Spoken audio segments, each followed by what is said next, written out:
Hello, everybody, and welcome to Rise Zion. Today, we're going to be interviewing Seth about an experience that he had in his mission. It's the very first day of his mission, actually, in his first area. So, I guess not technically the first day, but the first in his first area. Yeah. So, brand new to the mission. Probably had, like everybody else, has no idea what is going on. Mm. Just following your senior companion like a little puppy and trying your best to survive. Yeah. Yeah. So it was quite the interesting experience. I mean, it wasn't the very first, so we went through the MTC, and we had arrived, previously, a few days previous in Rosario, the city Rosario, at the mission home, and then we'd finally traveled to my first area, Venado Tuerto. And that means blind deer for anyone who wants to know. Because I guess there's some legend in that area about a deer that got shot in the eye by an enemy troop, thus alerting them that the enemy was nearby, and it saved the day for the city, I guess. And so the city was named Venado Tuerto. It's a very little area, but it was my first area, so it was a really interesting first day, let's just say. So, I mean, the day before I had arrived, rested not very well. Things were very dirty in the in the apartment, and I really like to keep things very clean and ship shape. I'm sure every elder keeps their apartments clean. Yeah. Yeah. Right. Especially around transfers. Yeah, that really, it didn't help me to arrive to an apartment that was very clean. There's like moldy food on the shelf that was supposed to be my shelf. Yeah.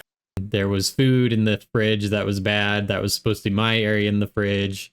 It was just not a good experience for a new elder to be arriving. Who's not used to. Maybe a lot of people don't understand as well when you, like, the first few transfers really kind of set the tone of the mission, and maybe your expectations a little bit as well. And so, I don't know, it can be kind of demotivating if you get to an area like you're fresh out of the MTC, you're so spiritually uplifted and ready to get to work, and then well, maybe that wasn't everybody's experience. Yeah.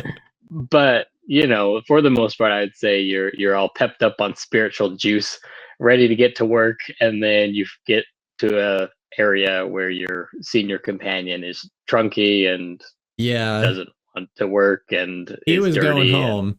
He was going home the next transfer. So, well, it wasn't the next transfer. It was either 2 transfers or 1 transfer. He was going home because I was there for 3 transfers. So it was a long time, I believe. I was, I think, the longest area in my mission that I was serving at. It was my first area, and so I really got to know this area pretty well. And I guess one of the first things that I noticed upon arriving in Argentina in general was the humidity, of course. And so I'm sure that didn't contribute. Well, I'm sure that contributed a lot to why there was moldy bread in my area. Like, bread would just not survive in the humidity. It would go bad so quickly, like within 3 days. That was my mission too. If you left it out in the cat, it just would get so wet, and you'd have like condensation inside the bag, and I guess the good news was that you could buy like 12 loaves of bread for like a peso, so it was like super cheap bread, because they would use bread to eat everything. So it was like the 4th utensil. So you use it to like scoop the noodles or whatever you're eating, or the guiso, onto your fork, and that was like the 4th utensil. So anyway, that was why there was bread that was moldy on my shelf and other food items that were moldy, but easy to replace. Yeah, and they didn't clean. Obviously, the elders were not very clean in the area, but hey, I guess that they were too busy just preaching. Yeah, I'm sure that in all areas of the entire world, elders clean and are have immaculate apartments. Yeah. So I don't know what's going on in Argentina, but no, definitely not. But the apartment building was really interesting too. Like, there was 4 of us in this. It wasn't an apartment building. It was actually a little house that we were renting. I say apartment because the word that we use is pension. That's like, I guess it's flat or something. A flat, yeah. It's European. It's a European word, but in Spanish, una pensión, and we just call it the pinch for short in Americanized Spanish. And so so we had our room. There's two of us in one room and two of us in the other room. They had our desk and our bunk bed there. Oh, and actually there was a scorpion crawling on the wall one day. I thought that was interesting. So there are scorpions, and you have to keep your bed a little bit separated from the wall. Otherwise, the scorpions can crawl up the wall and get into your bed. So that was something that was traumatizing upon first arrival as well. And of course, it was super hot, and so I didn't get much sleep that night. And the next day, the first day of my mission, was raining. It was pouring rain. And I don't think that you can really understand how much rain there was unless you experienced the rain in Argentina. I mean, we're from, I'm sure that maybe back east they get a lot of rain in the United States, or Pacific like on the Northwest. Yeah, on the coast. On the coast they get a lot of rain. But here in the West, in the Utah area, in the Nevada area, we don't get this kind of rain. So it would just pour, and it would pour for really long periods of time, and the streets would become just flooded. And a part of this is because they didn't have proper drainage. As I mentioned before in some of my other videos, the streets were mostly dirt roads everywhere in Argentina. The streets were dirt, and apart from this also, and this is important to the story, is that they had open sewer systems, so they didn't have sewer either. And they had open sewer systems that were called zanjas. And it was just kind of like this irrigation ditch that would run in front of past all of the roads. Was it lined with like concrete or anything? No. Or just like a dirt? For the most part, it's dirt. Ditch? Yeah. It's a dirt ditch, and a lot of times people's house water would just empty right into, they'd have like a septic tank a lot of times, but building codes are not exactly, so strict in Argentina, let's say. And so sometimes you'd get interesting aromas coming from this water. You'd get interesting stenches coming out of the water. And I think that oftentimes the water would just empty right into the Sanja from the toilet system. Our pinch actually did have a septic tank, so our water wasn't going into the Sanja except for our kitchen water and our just the kitchen sink water, I think. Right. Even so, that can kind of get stinky too if you got like a lot of food that you're putting down the drain, or I don't know. If you've ever had like gross. If you've ever had a backed up pipe, like it's kind of that it's like a mildew kind of nasty smell too. So yeah, and there would be dead animals in there and everything. It was really quite disgusting. Actually, my first day, technically not my first day, when we were just arriving in Rosario, the the mission president and the assistant to the president thought it would be a really good idea to get us in the right spirit, and so they took us out into the street to do missionary work on our first day, I say. But it wasn't the first day. It was horrible. Like, we hadn't eaten anything. It was a horrible experience. So that was everybody's ugly. Yeah. Everybody's so ugly because they just got off the plane. Everybody's sweaty and like not showered. Yeah, it was horrible. I don't know what they were thinking, honestly. Don't they all do that? I mean, my mission did that. I just remember watching the district video too, where they had that.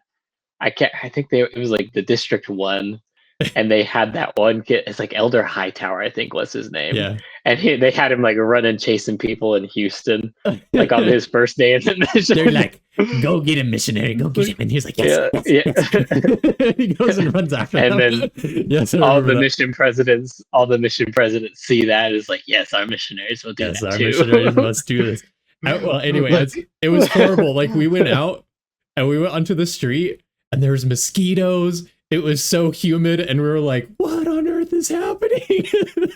And it was stinky because the Sanja was horrible, and the humidity was just like capturing the stink into your face area. And there was a freaking dead horse in the Sanja, and we're like, "What is happening here?" There was a literal dead horse in the Sanja. In Rosario. It How'd was that guy horrific. get there? They just leave their dead animals in the Sanja area, and I don't know if like the sewage people would come pick it up or what. I don't know what the thing. That's gross. Yeah, it was horrific. That's really gross. But we got to see a baptism our first day there because they had a baptism for us to see. So I thought you were gonna say like the horse baptism.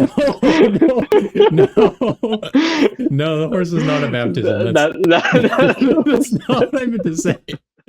No, somebody was getting baptized, and that's what they were taking us to go see at the church when we walked past the horrific dead horse scene and the mosquitoes.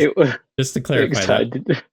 A dead horse baptism in the septic water. No, that would be awful. Anyway, back to Venado Tuerto. We're already in Venado Tuerto now. We're leaving Rosario. So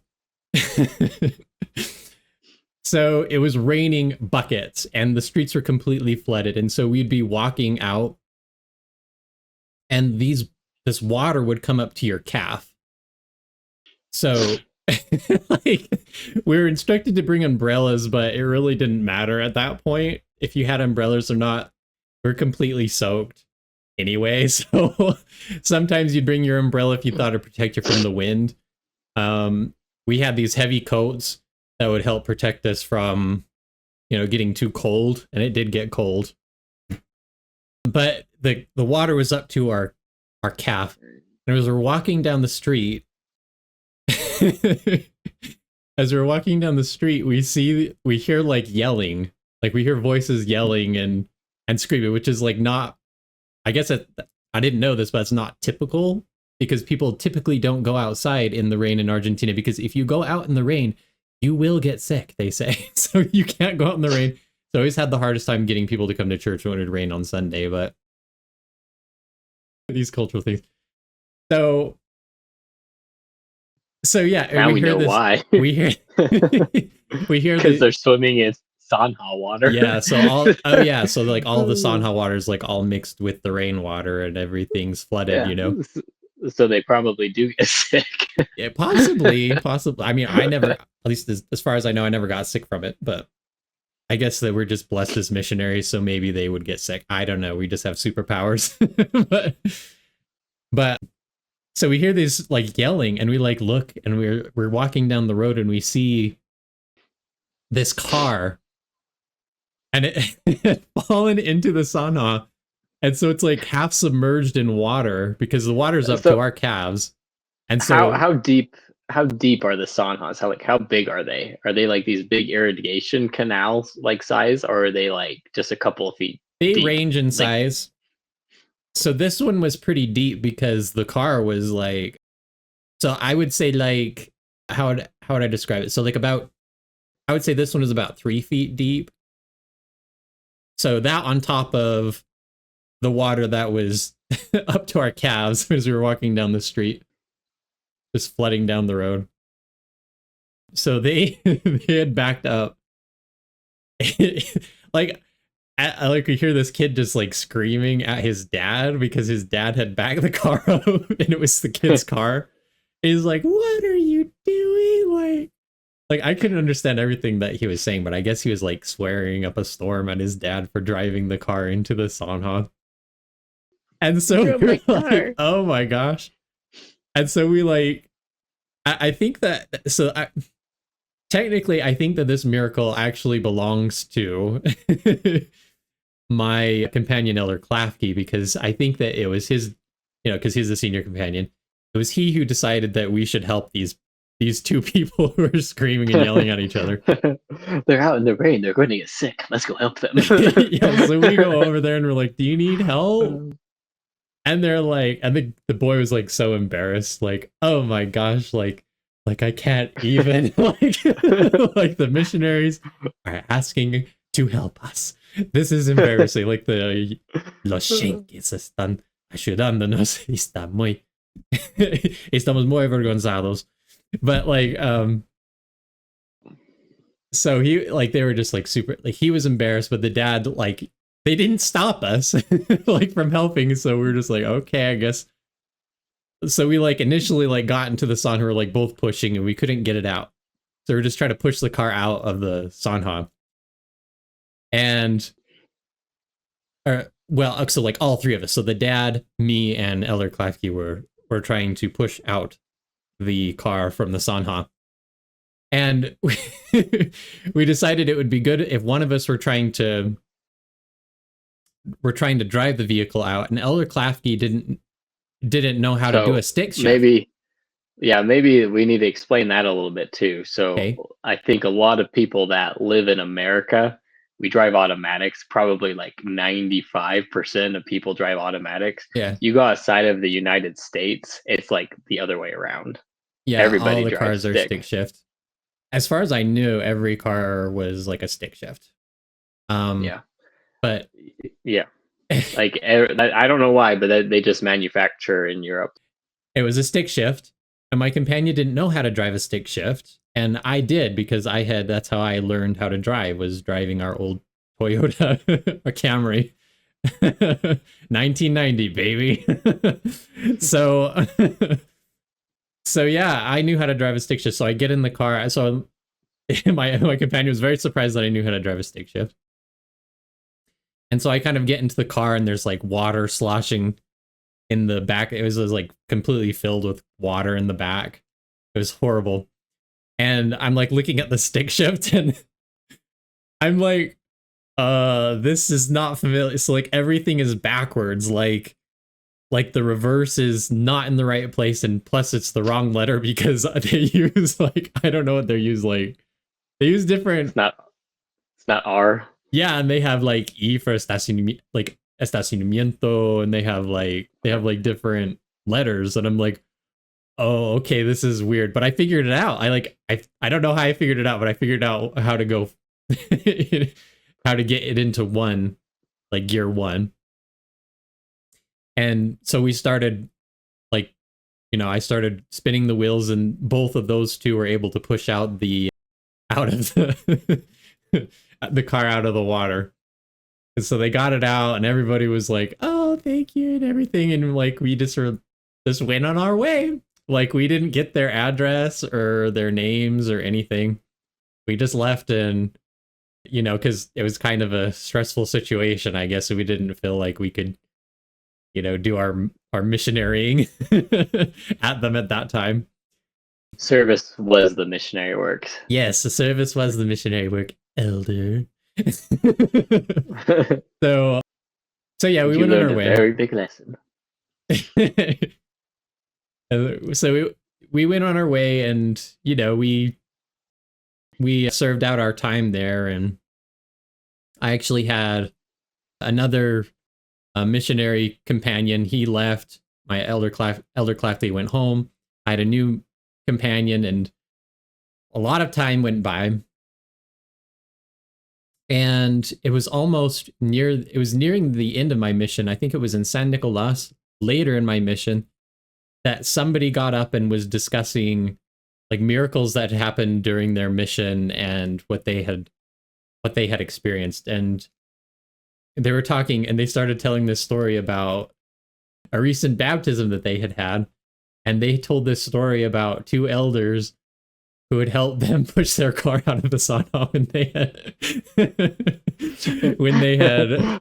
when their dad had backed up the car into the sauna. And I was just like, that's interesting. I know this story. And I didn't say it was us because they didn't know who the missionaries were, and I didn't tell them that it was us who had done that. But yeah, it was us. So, and apparently the son, I believe, got baptized. I believe it was the son, they said, who got baptized first, and I believe the entire family got baptized. So they were so impressed that you guys would get knee deep in the inside sewage water to push a car. Yeah. Out. They're like, man, these guys must be called of God. Only they would be that. Only they would be brave enough to get into this water. Yeah, it was so funny though. Like he was like so embarrassed that like they were being asked if they needed help. Like it was just so embarrassing. Like it was funny. But oh yeah, so that was a fun story. And I look back on that now with some degree of amusement and fondness, even though at the time it was a horrendous experience. And I would Well, and I mean, it goes to show you don't know, I guess, who you're going to affect, when you're going to affect them, and then yes, how far down, the line it's going to take for somebody to convert, be baptized, or become yes, more interested in the gospel. that's true, So and I think that's actually really important. That was a lesson that I think that I had to relearn, actually, based on, because we had some leadership come down from the church, and they had reinforced this idea that we were supposed to be getting baptisms every day and doing the work to only get baptisms. And I that message came down from a 70. And of course that wasn't a realistic goal for most of us. And actually I got feeling kind of down, based on those standards that had been set by the 70 who had come and didn't. I think that his goal was to kind of increase our faith and our working spirit. But I think that came across in my mind as, if you're not baptizing like every week, then you're not fulfilling your purpose as a missionary. And I think it's just important to realize that sometimes you are sowing seeds, and sometimes these people will get baptized later and you just don't know. And so you're just there to do the work and to be diligent in doing that work, and then God will do the rest. You're not there to get baptisms every week necessarily. I think that was an erroneous statement to make. So right, maybe a good thing, another good perspective on this too. Like, should you have talked to them about the gospel? Maybe, but in the end, like, it didn't really matter, right? I no, mean, God put them in the right place, or put something in their heart that allowed them to find a missionary later too. yeah, So, maybe if you had talked to them at that moment, they would have got baptized earlier. But in the end, somebody that had a righteous desire, well, I'm saying, I hope they had a righteous desire, right? They ended up finding missionaries again and getting baptized at the end too, and that seed was sown. So, yeah, like, you know, yeah. I agree with that. And I think that you have to read the room too, because like they weren't, at that time of distress, they weren't going to be receptive to our message at all. And and maybe we should have been more diligent in getting their address and their names, but maybe they would have just seen that as being, taking advantage of them or taking advantage of the situation. So yeah, being insincere, right? Like, yeah, oh, we like found you in trouble, and yeah. So read the room, and I think that we did the right thing. And we weren't doing it to get contacts. We did it because it was the right thing to do at the time, and that was, I Providing a service. yeah, providing a service. And I give the credit to my mission companion who had the wherewithal to actually go and help, because I don't think at that time I was not in a position to say, let's go help them. Yeah. Well, sure. And I don't think anybody, let alone their first day, maybe you could even extend that to their first transfer, is, like, aware enough of the culture to even know what's appropriate and what's not. Maybe somebody driving their car into the Sanja was like a daily occurrance. You had no idea. You know what I mean? Like, yeah, I don't know. Like, can they help themselves? Yeah. Right, at the time. So, like, maybe this happens a lot and like it's unacceptable. So all I'm saying is that your first day in the mission, you have no idea what's going on. Absolutely none. No, I was just like, dead horses in the sun. That was my thought process. Rainwater. Anyway, yeah, that's the story for today. So that was a fun little episode for me. So right, and you got to see kind of the end result, right? There was kind of a resolution to it. Yep. That you ended up finding out, which doesn't always happen. I mean, you won't ever know the results of your missionary work really. You won't know Not the full scope of it anyway, no. Yeah, the reaching effects of your service in some place, and you got kind of a little glimpse of that towards the end of your mission.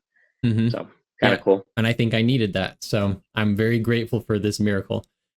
So again, if you guys out there in the audience have a miracle from your mission that you'd like to share with us, please make sure to click our form in the description. There's a link there where you can click on it and fill out our form if you want to be on our show. We'll interview you and talk to you a little bit before we start recording anything, so don't worry about that. But yeah, feel free to reach out. Make sure to like and comment on this video. All right, thank you. Goodbye until next time. Thank you for watching Rise Zion. Before you go, I have an important ask. Please make sure to like this video and subscribe to our channel. Our goal is to help fortify people's faith by providing some empirical evidence of God's hand in their life. However, if people can't find our videos or our channel, then our mission isn't accomplished. By liking and subscribing, you'll be helping us in this important mission. Thank you again, and until next time, bye.